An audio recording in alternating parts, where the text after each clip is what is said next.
Christ the lord. ఈరోజు దేవుడు మనకి ఇచ్చినటువంటి వాగ్దానం ఏంటంటే ప్రకటన గ్రంథము 1వ అధ్యాయము 18వ వచనం. మరణము యొక్కయు పాతాళ లోకము యొక్కయు తాళపు చెవులు నా స్వాధీనంలో ఉన్నవి. ఆమేన్. ఈ భూమి మీదకి ఒకరు రావాలన్నా, ఈ భూమి మీద నుంచి ఒకరు వెళ్ళిపోవాలన్నా, ఒకరు ఈ భూమి మీదకి జన్మించాలి అన్నా, ఒకరు మరణించాలి అన్నా, రెండు కూడా ఆయన వశములోనే ఉన్నాయి. అట్లాగే మరణము తరువాత తీర్పు దినమున కలిగేటటువంటి ఒకరు నరకానికి అప్పగించబడటము, ఒకరు నిత్య జీవానికి అప్పగించబడటము, ఈ రెండు కూడా దేవుని వశములోనే ఉన్నాయి. అంటే మరణము యొక్క తాళపు చెవులు ఆయన స్వాధీనంలో ఉన్నాయి, పాతాళ లోకము యొక్క తాళపు చెవులు ఆయన వశములోనే ఉన్నాయి. మరణము యొక్క తాళపు చెవులు ఆయన వశములో ఉన్నాయంటే మరణము నుంచి తప్పించగలిగినటువంటి అధికారము ఆయన కలిగి ఉన్నాడు. మరణమునకు అప్పగించగలిగినటువంటి అధికారమును ఆయన కలిగి ఉన్నాడు. మనము చూస్తే 2వ రాజుల గ్రంథము 4వ అధ్యాయము 35లో తాను దిగి ఇంటిలో యువతల నుండి అవతలకు ఒకసారి తిరిగి నడిచి మరల మంచము మీద ఎక్కి వాని మీద పొడుగుగా పండుకొనగా బిడ్డ 7 మార్లు తుమ్మి కండ్లు తెరిచెను. ఎలీషా గారు షునేమీరాలి ఇంటికి వచ్చినప్పుడు, అంటే ఆయన ఆ మార్గంలో వెళుతూ ఉన్నప్పుడు ఈ షునేమీరాలి ఏం చేసేదంటే ఆయన దైవజనుడని ఆయనను గౌరవించి తన ఇంటికి భోజనానికి ఆహ్వానించేది.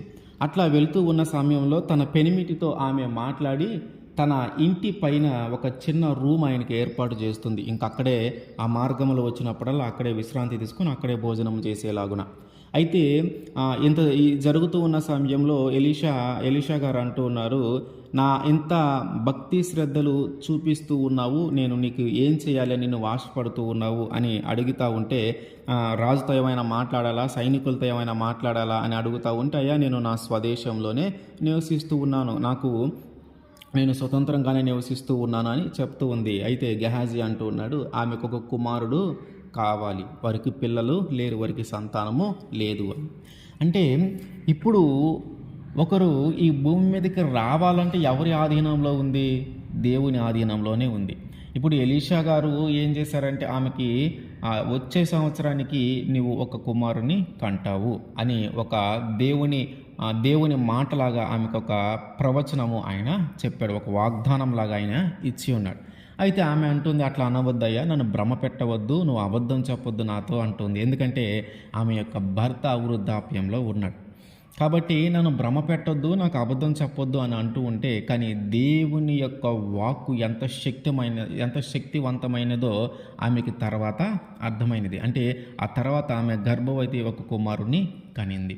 అంటే ఇప్పుడు దాకా ఆ ఇంటిలో ఒక నూతనమైన ఒక వ్యక్తి రావటానికి అవకాశము లేని స్థితిలో ఉంటే దేవుని వాక్కు ద్వారా, అంటే ఒక ప్రవక్త ద్వారా, ఆ ప్రవక్త పలికిన మాట దేవుని మాటలాగా జరిగి ఒక నూతనమైన వ్యక్తి ఆ ఇంటిలోనికి వచ్చాడంటే జననము, ఒక వ్యక్తి భూమి మీదకి రావటము, ఒక వ్యక్తి జన్మించటము, ఈ రెండు కూడా దేవుని వశంలోనే ఉన్నాయి.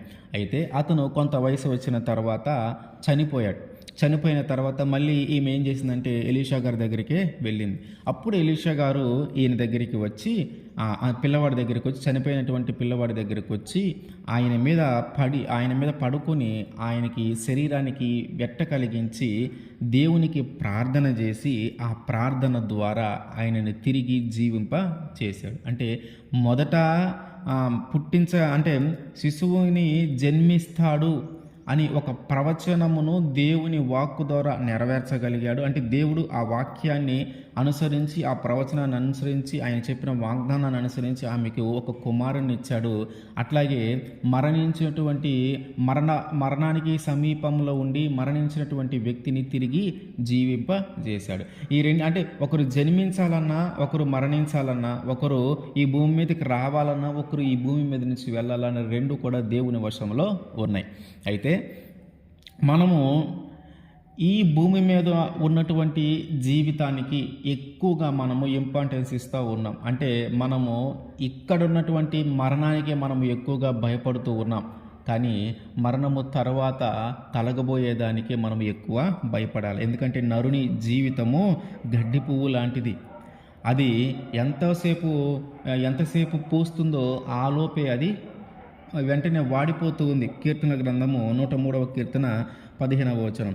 నరుని ఆయువు గడ్డి వలెనున్నది, అడవి పువ్వు పూయినట్లు వాడు పూయును, దాని మీద గాలి వీచగా అది లేకపోవును, ఆ మీదట దాని చోటు దానిని ఎరుగదు. ఎంత జీవితం అంటాం మనిషిది? చాలా చిన్న జీవితం. కాబట్టి ఈ చిన్న జీవితంలో ఎప్పుడు పుడతామో ఎప్పుడు చనిపోతామో తెలియని పరిస్థితి. మనకి తెలియదు, దేవుడికి తెలుస్తుంది. మనకి తెలియదు, మనం ఎప్పుడు పుడతామో ఎప్పుడు చనిపోతామో మనకు తెలియదు, కానీ దేవునికి తెలుస్తుంది. కాబట్టి ఈ గడ్డి పువ్వు లాంటి ఈ జీవితములో వచ్చేటటువంటి ఈ మరణము కోసము నువ్వు ఎక్కువగా భయపడుతూ ఉన్నావు కానీ, ఈ మరణము కోసం ఎక్కువగా ఆలోచిస్తూ ఉన్నావు కానీ, ఈ మరణము చెందకుండా కాపాడబడటానికి ఎక్కువగా నువ్వు ప్రయత్నం చేస్తూ ఉన్నావు కానీ, మరణము తరువాత సంభవింపబోయేటటువంటి ఆ పరిస్థితుల గురించి ఆలోచన లేని పరిస్థితుల్లో మనం ఉన్నాం. మరణము తర్వాత ఒక దినమున తీర్పు జరుగుతుంది.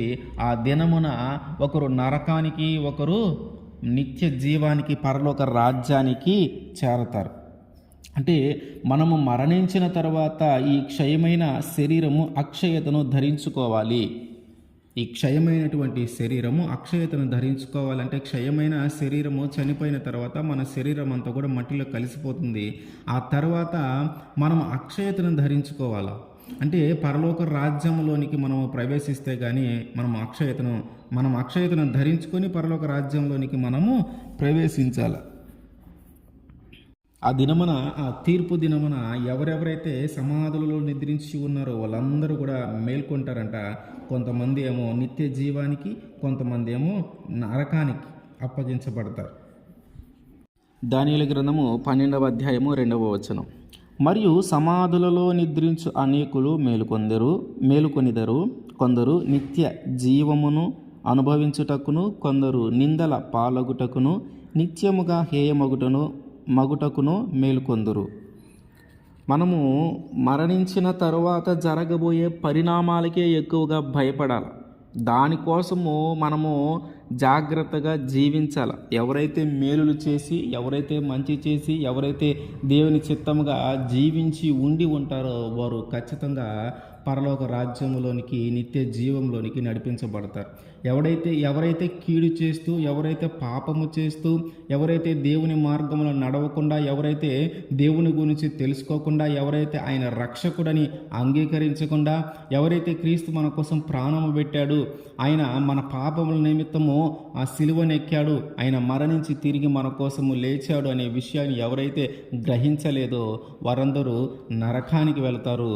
ఎవరైతే నజరేయుడైనటువంటి యేసుక్రీస్తు వారు ఈ భూమి మీదకి వచ్చి నరుల కోసము ఆయన ప్రాణము పెట్టి, ఆయన రక్తమును చిందించి మన పాపములను క్షమించి ఉన్నాడని, మన పాపములు ఆయన మీద మోపబడి ఆయన సిలువనెక్కి తిరిగి మరణించి తిరిగి లేచాడని ఎవరైతే విశ్వసిస్తారో వారు పరలోక రాజ్యంలోనికి ప్రవేశిస్తారు.